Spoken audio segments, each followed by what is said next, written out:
안녕하십니까, 예일치과 김기도입니다. 자, 오늘부터는 조금 더 복합적인 환자 증례를 보고 설명드리도록 할게요. 오늘 주된 설명은 이 왼쪽 위에 크레스타를 이용한 임플란트 식립한 거를 주된 설명 영상이 있고요. 나머지는 조금 사진 영상으로 좀 하나씩 살펴보도록 할게요. 우선은 50대 중후반에 여자 환자분께서 이렇게 오셨습니다. 자, 좀 하나씩 살펴볼게요. 자, 이 치아를 보면은 이게 치아가 이게 이 뼈가 이렇게 있는 거고요. 뼈가 좀 볼게요. 하나씩 좀 더 친절하게. 자, 이게 뼈가 이렇게 있는 거고, 이렇게 잇몸 살이 이렇게 있는 거예요. 자, 근데 여기 보면 치아가 울퉁불퉁하죠? 이게 뭐냐면은 잇몸 안에 치석과 치태가 있는 거예요. 치석, 치태. 이 치석, 치태는 스케일링만으로는 없어지지 않아요. 그래서 우리가 부가적인 그 잇몸 치료라든가 잇몸 수술이 필요한 이유입니다. 잇몸 치료, 잇몸 수술이 반드시 동반되셔야 돼요. 그래서 이 환자 같은 경우는 보시면은 하나씩 보면은 자, 전체적으로 괜찮은데 이게 이를 뽑은 지 오래된 것 같아요. 그죠? 왜 그렇게 생각하냐면 이렇게 치아가 이렇게 평탄화되다가 이렇게 툭 떨어지잖아요. 이 말 뜻은 이만큼 치아가 맹출된 거예요. 여기가 받쳐주는 애가 없기 때문에. 그렇죠. 여기 보시면은 이렇게 쭉 가다가 이렇게 올라가잖아요. 여기 위에 치아가 없으니까 이렇게 밑에가 맹출되는 거예요. 우리가 이걸 교합평면이라고 하는데, 사실 이 교합평면은 맞춰주는 게 좋아요. 이렇게 쭉, 그래 환자가 저작이 원활하고. 우리가 이 교합이라고 하는 거는 사실 굉장히 좀 중요한데, 요즘은 많은 데서 이제 간과하고 있지만, 교합을 통해서 이 굉장히 많은 문제가 생길 수 있어요. 물론 교합 때문에 다 생기거나 그런 건 아니긴 한데, 기왕이면은 교합을 맞춰주는 건 좋아요. 하지만 이제 그렇게 되면은 이제 여기에다가 이제 금리나 도자기 이를 씌워야 되거든요. 여기도 금리나 도자기 이, 여기도 금리나 도자기 이빨을 하나 씌워야 되고, 여기도 하셔야 되고, 여기도 하셔야 되고 하니까 비용은 좀 많이 들기는 하죠. 근데 이분 같은 경우는 그렇게까지 하지는 않았습니다. 우선 최대한 그냥 있는 데서 그냥 맞췄고요. 그리고 아마 이 치아가 굉장히 안 좋으실 거예요. 이 치아가 굉장히 안 좋아서 뽑아야 될 상황인 거고, 그리고 아마 이 치아랑 이 치아가 좀 상태가 안 좋아서 아마 치아 크라운, 이제 크라운이라고 하죠. 도자기 이빨을 하셔야 돼요. 도자기 이빨, 도자기 치아를 하셔야 되는 상황인 것 같습니다. 그래서 이 치아는 뽑을 거고, 이건 당연히 뿌리만 남았으니까 뽑을 거고요. 그리고 당연히 보시면은 요것 염증이 매우 심하기 때문에 요것도 뽑으셔야 되는 거고, 그리고 요거는 사랑니이기 때문에 뽑으셔야 되고요. 사랑니가 제가 말씀드렸다시피 사랑니는 8번입니다. 뽑으셔야 돼요. 이거 괜찮은데 왜 뽑아요? 이렇게 물어보실 수 있죠. 우선 첫 번째, 저는 사랑니 적극적 뽑으라고 하는데, 이런 경우 뽑아야 되는 이유가 첫 번째가 교합평면에서 많이 벗어나 있어요. 이럴 경우 위에 임플란트를 하잖아요. 그럼 이 치아와 이 치아에 교합 간섭이 생길 수 있습니다. 교합 간섭은 쉽게는, 간단하게는 이 임플란트의 크라운, 도자기를 잘 깨지게 한다든가, 아니면 임플란트가 오래 쓰기는 좀 힘들게 하는 상태로 빠질 수도 있고요. 크게는 턱관절 질환이라든가, 혹은 원인 불명의 안면 통증, 조금은 안면에 불편감을 유발시킬 수 있기 때문에 사실은 사랑니는 적극적으로 뽑으신 게 맞아요. 이제 사랑니를 저는 적극적으로 뽑으라고 하는 이유 중에 하나가 이 교합 간섭 때문이 굉장히 큽니다. 이 사랑니 때문에 오시는 분을 보시면 자기는 사랑니가 불편하거나 그러지 않은데 이쁘게 잘났고 나는 양치도 잘 된다. 근데 왜 사랑니를 왜 뽑으라고 하냐 저한테 많이 물으세요. 하지만 잘 보면 그 안에 보면은 옆으로 갈 때 분명히 사랑니가 대부분 거의 갈리십니다. 사랑니가 이쁘고 잘났고 관리가 잘 되신 분일수록 오히려 더 교합 간섭이 심하세요. 매복돼 있으면 당연히 위치하고 닿지 않기 때문에 교합 간섭이 안 생기거든요. 사랑니는 이쁘게 나고 관리가 잘 되셔도 뽑는 게 맞아요. 교합 간섭을 일으킬 가능성이 굉장히 높기 때문이죠. 그래서 이런 경우 저는 이제 위에 머리를 하게 될 거면 이 치아를 뽑으시는 게 낫습니다. 교합 간섭 때문이 하나의 원인이고요. 그리고 여기 보시면 치아가 없잖아요. 이제 여기다 임플란트를 해서 치아를 넣을 거면은 이제 여기에 양치가 잘 안 돼요. 양치를 하시면은 일반 치아 사실 뒤쪽까지 다 닦으셔야 돼요. 제가 나중에 한번 기회가 되면 양치하는 법에 대해서도 한번 영상을 올릴 건데, 이 맨 뒷치아의 뒷부분을 닦으셔야 되는데 사실 거의 불가능하세요. 굉장히 일반인들이 하시기에는. 근데 이 사랑니가 있으면은 더 그마저도 힘듭니다. 여기에 지금 이 환자는 임플란트가 계획되어 있기 때문에 그런 면에서 양치가 잘 되게 하기 위해서도 이 사랑니는 뽑으셔야 돼요. 그 두 가지 이유 때문에 이 사랑니는 뽑기로 했고요. 자, 그래서 임플란트 이거를 뺐고 여기 임플란트 하나 심으실 거고 여기도 이제 임플란트를 하나 심으실 거예요. 자, 그 다음 사진 하나 좀 볼게요. 엑스레이를. 이 사진은 아마 좀 중간 사진일 건데, 자, 보시면 여기 이제 충치 치료 같은 거 했죠. 이제 신경 치료도 하고, 이제 신경 치료가 이제 해가지고 이제 덮어 씌울 치료를 중인 거고, 여기 보면 따로 여기는 도자기를 하지는 않았어요. 근데 이제 더 내려오지 말라고다가 이렇게 철사로 부목을 하나 댔거든요. 이게 더 떨어지지 말라고. 그리고 이거 사랑니는 발치를 했고 여기다 임플란트를 심었어요. 여기다 보면 여기도 임플란트를 2개 심었죠. 치아는 3개짜리인데 좀 환자가 이제 비용을 줄여달라고 하면은 이제 하나 가운데다 허당니를 하나 두는 거죠. 허당니를 하나 두고 좀 이렇게 하는 겁니다. 가운데가 있으면 물론 훨씬 좋죠. 근데 이제 재정적인 상황도 중요하기 때문에 그렇게 됩니다. 여기 보시면 요 가운데 이 하나 뽑고 여기는 그냥 이렇게 여기 여기 도자기 이빨 치료하는 겸사겸사 해서 그냥 여기도 허당니로 해서 처리했습니다. 여기 보시면은 이게 여기가 이렇게 보시면 뼈가루가 살짝 들어간 느낌 보이세요? 이런 느낌. 이게 지금 아마 이쪽에 크레스탈 치조정 접근법이죠. 치조정 접근법. 이거를 이제 크레스탈 어프로치라고 하는데,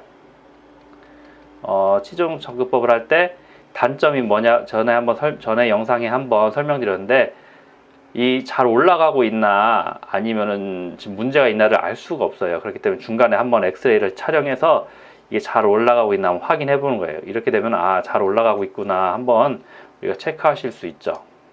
중간에 한번 찍어봐서 이상이 없는 것 같다 하시면은, 자, 이렇게 보시면은, 자, 괜찮네 해서 뼈를 더 왕창 넣은 거죠. 뼈를 이렇게 왕창 넣고, 자, 임플란트를 2개 더 심었습니다. 여기 보면 3, 4, 5, 6, 7. 총 여기는 4개가 없는 자리인데 3개만 심은 거예요. 하나는 이제 허당치아로 하는 거죠. 여기는 3개가 없는 자리인데 2개만 심고, 하나는 허당치아가 된 겁니다. 총 이렇게 시술이 됐네요.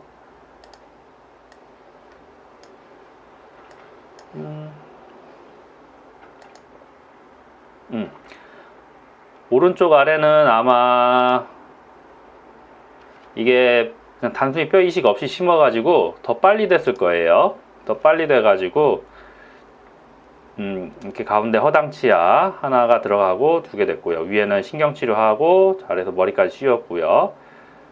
아마 요거는 제가 그 크라운은 안 했는데 이 대합치를 좀 삭제를 했을 겁니다. 전에보다 좀 떨어진 게 적죠. 그나마 이제 좀 비용을 줄이시면서 교합 간섭을 없애기 위해서 이제 이런 것들을 좀 동반하는 거죠. 치아 머리를 조금 다듬는 거예요. 다듬어서 이 선을 그나마 이 교합 평면을 좀 맞추는 겁니다.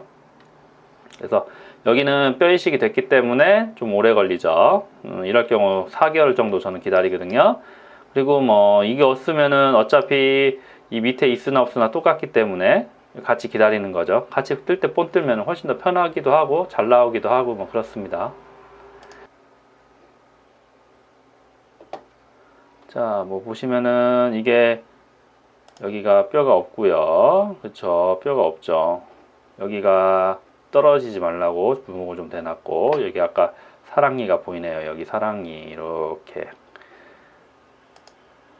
자, 그쵸? 뼈가 많이 없습니다. 뭐 치아색을 보기 위한 방법이고요. 뭐 이렇게 있습니다. 자, 한번 영상을 한번 보도록 할게요.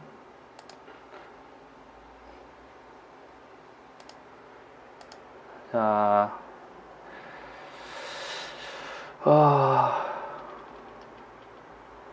제가 지금 이 영상을 미리 안 봤는데, 이게 지금 17년 9월에 수술한 거더라고요. 아마 왼쪽 위에 부분하고 왼쪽 아래 부분하고만 수술한 것 같은데, 좀 보겠습니다. 이제 절개를 쭉 하고 있죠. 뭐 절개를 쭉 하고 사랑니는 금방 쑥 뽑았어요. 자, 잇몸을 열고, 자, 잇몸은 그냥 뭐 쉽죠.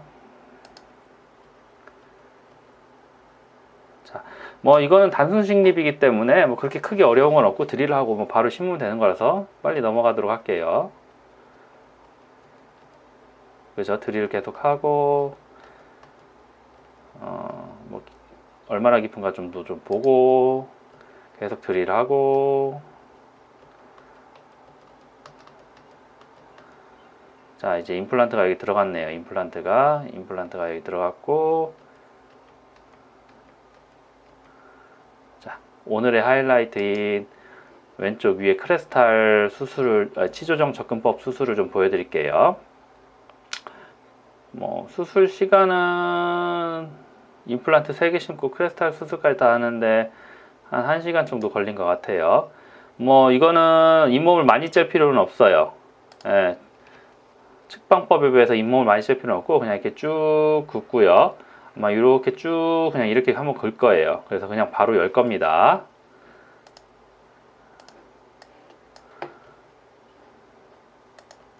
자, 쭉 걷고 조금 내리네요.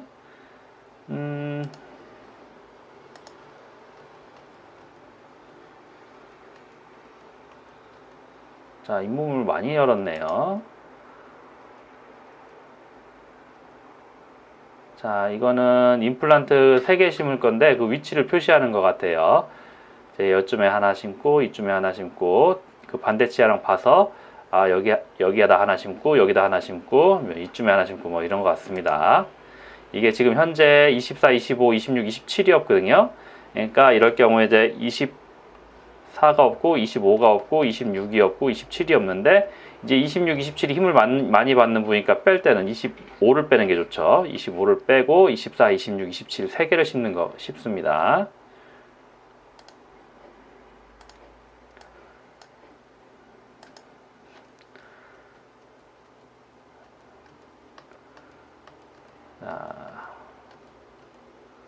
자, 이제 드릴을 하죠. 드릴 할 때는 전에 보여드린 초음파 기구라는데, 초음파 기구는 그 드릴 할 때 너무 힘들어요. 너무 삭제 속도가 너무 느려가지고 우선 대략적인 좀 깊이까지만 저렇게 조금 굵은 걸로 저런 걸로 하고, 아마 앞에는 아마 상악동하고 상관없어서 그냥 아마 할 겁니다. 자, 앞에 심죠. 앞에는 상악동이랑 상관없는 부위라서 그냥 뭐 바로 심습니다.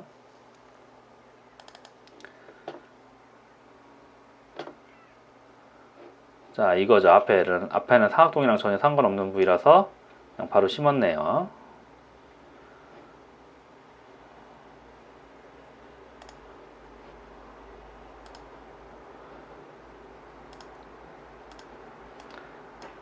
자, 이 심었고 쭉 이제 방향을 맞추기 위해서 요거랑 기준을 삼아서 이제 방향을 맞춰서 계속 심습니다. 자, 이게 초음파기고 이제 안에 상악동이 있기 때문에 여긴 되게 조심히 하는 거죠. 자, 계속 조심히 쭉 초음파기구로 이렇게 드릴을 하고, 자, 아마 상악동까지 다 뚫렸을 거예요. 자, 보실까요? 자, 이게 초음파 기구에서 물이 나오거든요. 잘 보시면은 기구 자체에서 물이 나와요. 기구 자체에서 이게 물이 나오는데, 물이 나오면 물이 구멍이 두 개 뚫었잖아요. 이어서 들어간 물이 일로 나오는 거예요. 안에가 탕 그냥 연결돼 있으니까. 그래서 여기서 구멍을 뚫으면은 여기서 이제 기구에서 나오는 물이 이렇게 여기 타고서 이게 뒤로 나오는 장면입니다. 이제 그런 걸 보고서는 뭐 잘 됐는지 좀 어느 정도 파악을 하는 거죠.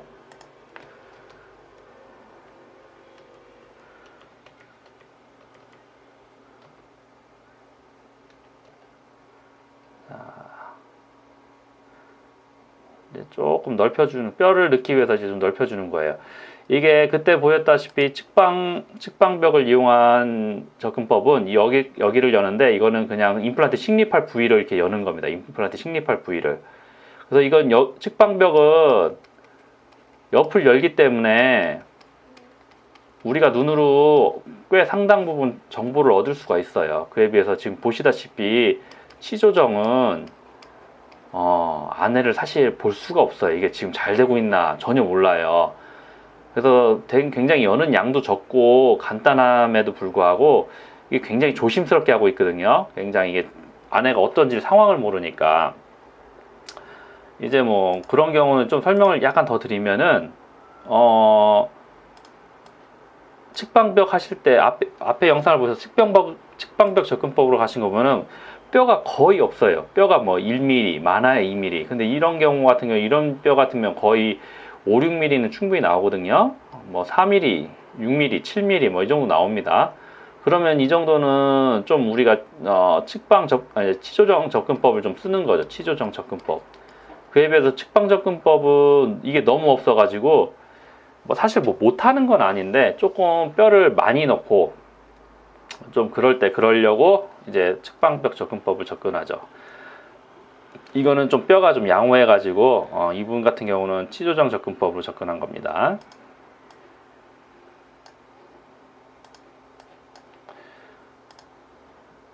자, 계속 좀 구멍을 넓히죠. 계속 구멍을 넓혀서 막이 안 터지는지 잘 있는지 이렇게 저기 더듬어서 좀 확인도 좀 해보고 계속.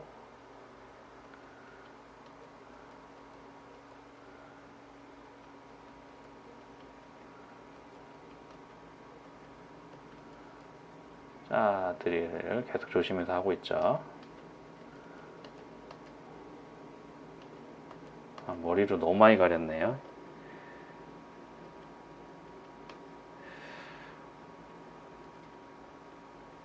그래서 옆에 이제 어시스트 하는 스태프분들은 어시스트 할 때 이 구멍을 너무 세게 석션하면 절대 안 돼요. 그러면은 막이 터질 수가 있기 때문에 뭐 차라리 꺼지 같은 걸로 피만 살짝 닦아내거나 절대 세게 석션하면 안 됩니다. 저도 이거 직원들이 이거 그냥 처음 보거나 잘 모르는 직원은 여기다 이 구멍에다 대고 그냥 석션을 확 떼버리는데 아우 좀 항상 직원분들도 이런 기본적인 지식을 좀 알고 계셔야 돼요. 여기다 세게 석션을 그냥 바로 다이렉트 대버리면 절대 안 됩니다. 그냥 피가 나오는 대로 이제 꺼주 좀 닦거나 아니면 하는 거죠. 지금 방금 넣은 거는 이제 콜라겐으로 된 이제 막인데 뼈가루가 이제 좀 이제 모래가루처럼 꺼끌꺼끌하니까 그것 때문에 막이 터질 수 있으니까 그 안에 이제 보호막을 좀 하나 깔아 놓는 거예요. 네, 저것도 저렇게 이렇게 혹시라도 모래가루 같이 딱딱한 뼈가루가 들어가면서 막을 찢을까봐 이렇게 미리 하나 조금 보호막을 하나 던져 놓는 거고요. 그 다음에 이제 뼈가루를 지금 이게 뼈가루를 더듬어 이게 넣는 기구예요. 이렇게 캐리어 플러그인데 이렇게 뼈가루를 넣고 다져서 올리는 거죠.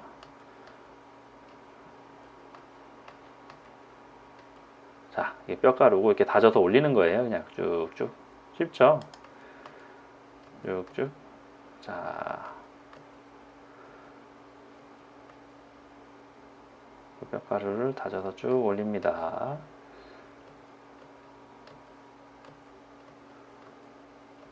그래서 확실히 수술법은 측방벽 접근법에 의해서 뭐 피도 조금 덜 나고 확실히 환자분들이 좀 붓기라든가 좀 그런 거는 편해 하세요. 많이 안 째니까 뭐. 보시다시피 그 전에 앞 수술하는 거에 비해서는 확실히 피 같은 게 좀 적죠.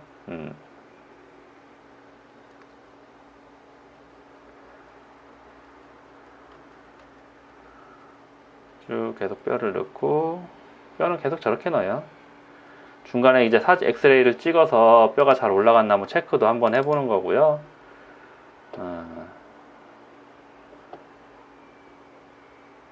그러면 이렇게 뼈가 이렇게 잘 올라가죠. 뼈가 잘 올라가고 심고 계속 좀 더 볼게요.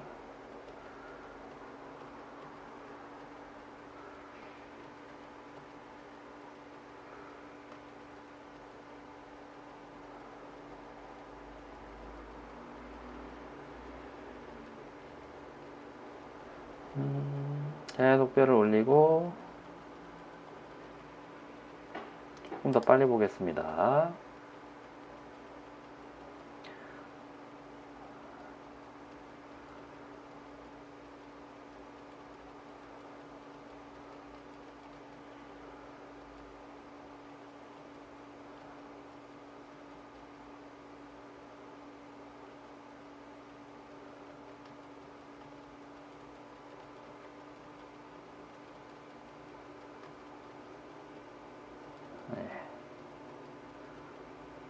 아마 뼈 넣는 거는 측방벽을 땄으면 벌써 다 넣었을 건데, 이거는 이제 이게 크게 뚫은 게 아니라서 넣는데 좀 힘들어요. 그래서 이게 좀 오래 걸리죠. 측방벽은 한번 옆에 크게 열면은 뼈 넣는 거는 금방 넣습니다. 차라리. 이건 치조정접근법은 구멍이 작아가지고 잘 안 들어가죠. 그리고 터졌나 안 터졌나도 잘 모르겠으니까 조심히 넣고. 자, 이제 임플란트를 심네요. 쭉. 이제 임플란트를 두 번째 임플란트 심고, 자 이제 또 세 번째 임플란트 심는 거 볼게요. 세 번째 임플란트, 네, 머리로 가렸네요. 쭉 심고, 그죠? 쭉 다 심고 잘 위치 괜찮은 것 같다. 자, 그러면은 물 뿌리고 뚜껑 닫고 좀 더 깊이 심고, 자, 뚜껑 닫고,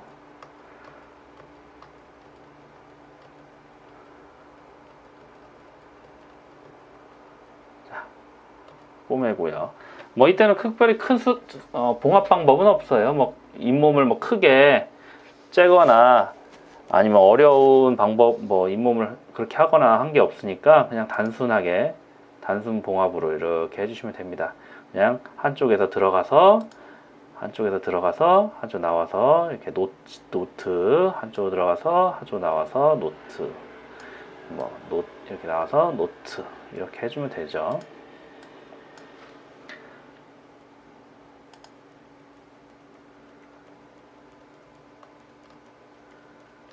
자, 다 됐습니다. 뭐 수술은 간단한데, 이제 수술 후에 뭐 밑에도 뭐 이제 심는가 보네요. 밑에는 뭐 그렇게 어려운 건 없으니까 그냥 바로 넘어가도록 하고, 뭐 수술 자체는 뭐 어려운 건 없었는데요. 이걸 좀 더 설명드리고 싶어서 그래요. 이제 수술을 하고 나면은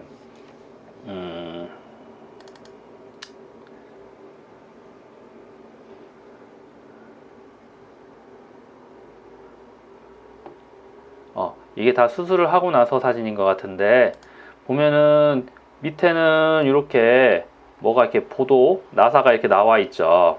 이런 데는 이제 뼈 이식을 하거나 뭐 그런 게 없으니까 우리가 믿을 수 있으니까 나사를 해주는데, 위에 같은 경우는 혹시 뼈 이식을 했기 때문에 혹시 몰라서 약할 수 있기 때문에 이 보도를 내놓지 않았어요. 혹시라도 환자가 이제 건들게 되면은 여기는 굉장히 약한 부위이기 때문에 임플란트가 실패할 수 있기 때문에 그렇죠.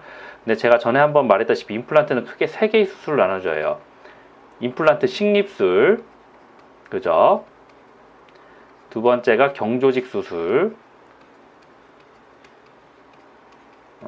뼈를 만드는 거나 이제 뼈를 다듬거나 하는 거죠. 세 번째 이제 연조직 수술이 있는데, 이거에 대해서 보여주려고 그래요. 이제 이 환자 같은 경우 여기나 이런 세 부위는 뼈 이식을 하지 않았기 때문에 2번 경주직 수술이 필요가 없는 거죠. 여기 위에는 여기 뼈를 이식했기 때문에 경주직 수술이 이게 경주직 수술입니다. 식립수술은 뭐 이게 다 심은 걸 식립수술이죠. 식립수술, 식립술, 식립술, 식립술, 식립술, 식립술이죠. 이제 연조직 수술이 문제인데, 임플란트는 보통 요즘 대부분 수술은 이제 한 번에 끝내는 수술과 두 번에 끝내는 수술이 있어요. 이렇게 보도를 한 번에 내놨으면 한 번에 끝내는 수술이고요. 여기 혹시라도 약할까봐 보도를 안 내놓으면 이걸 두 번에 끝내는 수술이에요. 이렇게 두 번에 끝내는 수술은 추후에 이걸 다시 보도를 꺼내주는 수술을 한번 해야 되거든요. 뭐 그건 크게 어렵거나 그런 수술은 아니고요. 아주 간단한 수술인데 저는 이때 연조직 수술을 거의 꼭 해줘요. 만약 한 번에 될 수 있으면 이때 연조직 수술을 한 번에 하는 거예요. 저는.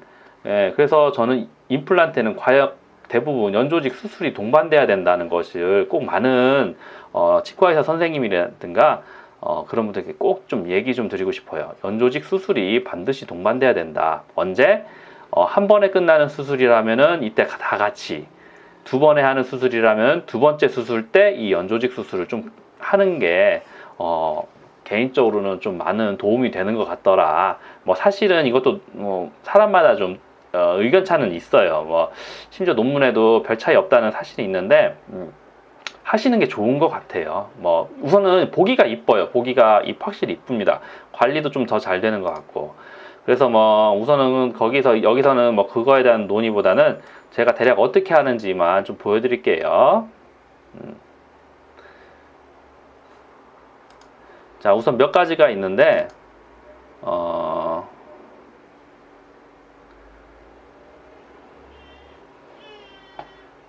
여기 보시면은 이게 20번이죠. 아까 임플란트를 심고 상동 치조정 접근법을 한 24번, 그죠? 24번부터 27번이에요. 여기가 24번, 25번, 26번, 27번, 26번 이렇게 세 개를 심었죠. 이런 수술을 하면은 이거를 전정이라고 부르는데, 구강 전정. 이게 잇몸이 있으면은 입술까지 이어질 때 이렇게 깊게 이게 좀 아치가 좀 있어야 돼요. 근데 수술을 많이 하고 오면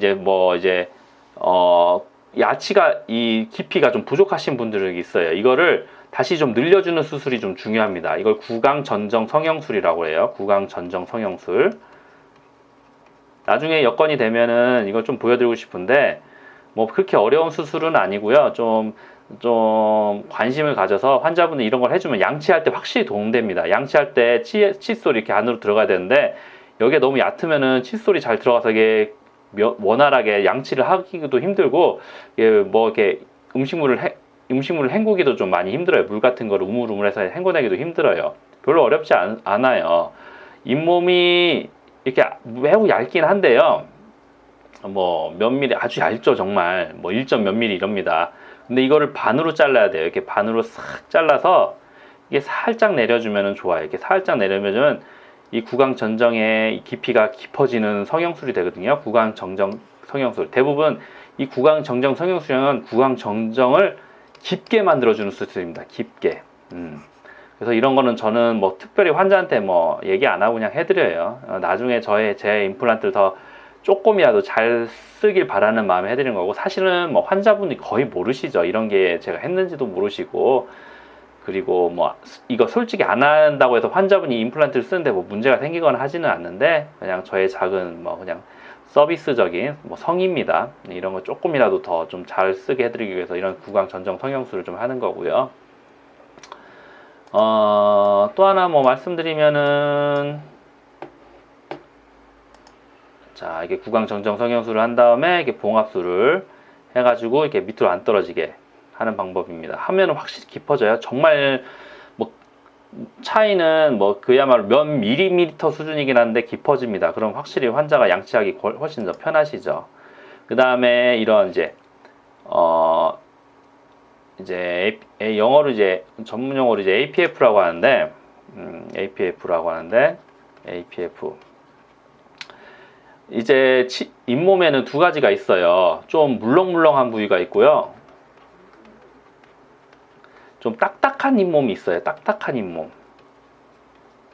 이 딱딱한 잇몸을 이제 흔히 이제 각화치은이라고 쉽게 생각하시면 좋아요. 뭐 정확하게는 또 나누자면 또 엄청 나눠지는데, 그냥 일반인 분들이 좀 이해하기 쉽게 말씀드리면, 딱딱한 잇몸과 좀 물렁물렁한 잇몸이 있다.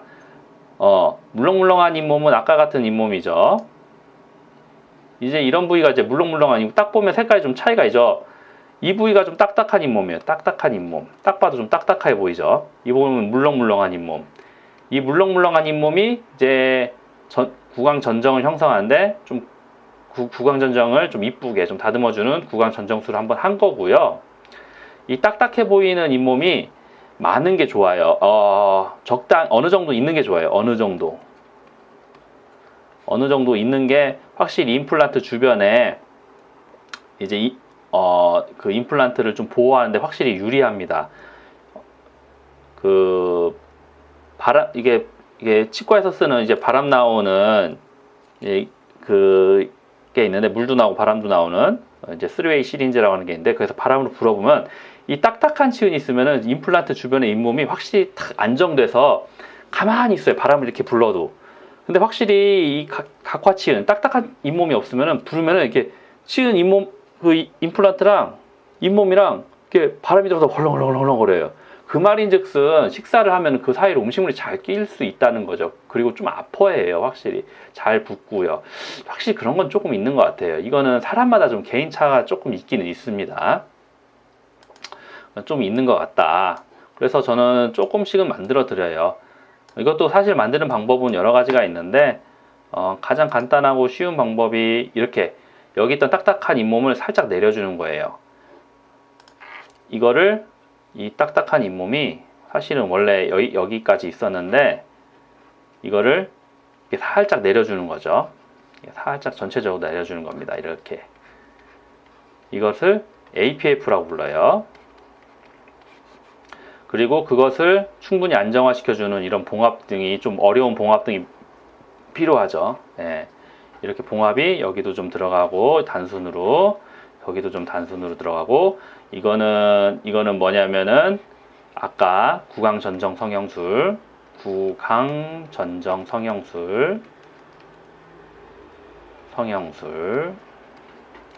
해서 꼬매놓은 부위고요. 그리고 이거는 APF 해놓고 안정화된 수처 봉합 부위입니다. 좀 볼게요. 자, 이렇게 보이시죠? 자, 위에서 볼게요. 이 확실히 딱딱한 잇몸이 보이잖아요. 딱딱해 보이는 잇몸. 이런 잇몸을 여기까지 있던 거를 좀 잘라서 이렇게 싹 내려주면은 딱딱한 잇몸이 여기까지 있던 게 저 밑에까지, 여기까지 생겨요.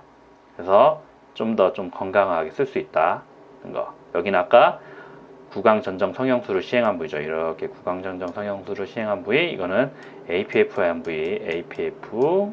예. 그리고 이제 이 부위는 임플란트를 안 심고 아마 여기가 원래 치료가 좀 필요했었나 봅니다. 그래서 이렇게 그냥 가운데 허당치아로 해서 깎아가지고 씌웠네요. 그거 좀 보여드릴게요. 이제 치아를 깎아가지고 이런 씌우는 치아를 이제 브릿지 치료라고 하죠. 브릿지 치료, 브릿지. 예전에는 임플란트가 없을 때는 많이 하던 치료죠. 브릿지.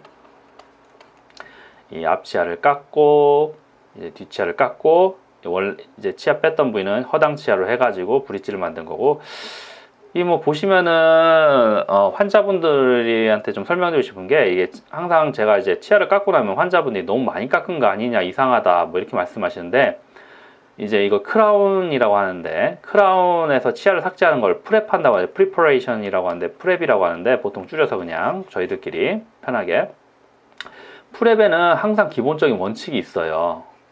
항상 중요한 게 충분한 삭제고요. 충분한 삭제입니다. 예, 항상 환자분들이 제가 이제 치아를 깎고 나면 너무 많이 깎았다, 뭐 저를 좀 많이 안 좋게 생각하시는데, 항상 충분한 삭제가 원칙이고요. 두 번째가 깎고 나서는 이게 좀 뭔가 이제 좀 평행한 느낌. 이제 책에는 이게 뭐 3도, 뭐 3도, 합이 6도라고 하는데, 뭐 그거는 뭐 저희가 이제 눈에 뭐 각도기가 달려 있는 건 아니라서 뭐 그것까지 지킬 수는 뭐 정확히는 모르겠는데, 최대한 평행하게 깎는 게 원칙이고요.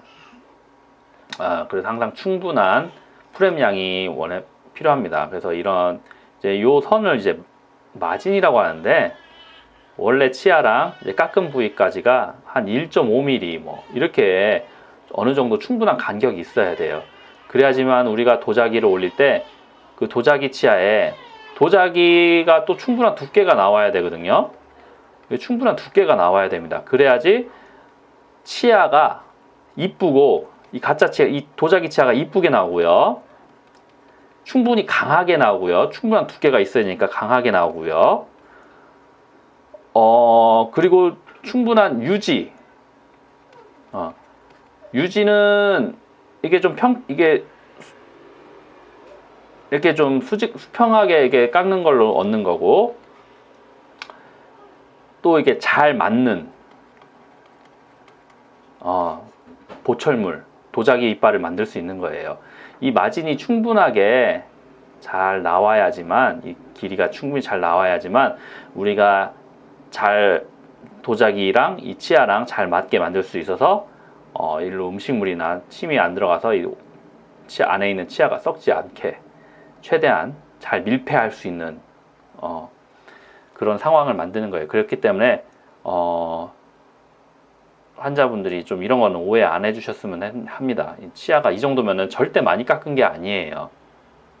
충분히 저희가 그 앞으로 만들 그 도자기에서 우리가 충분한 두께와 어떤 충분한 구조물을 얻기 위해서는 치아 삭제가 확실해야 됩니다. 치아 삭제가 확실하고 그 두께가 충분해야지만 우리가 잘 맞고 강하고 이쁜 치아를 만들 수 있다는 거, 이 점 좀 마지막으로 한 번 더 얘기 드리고 싶었어요.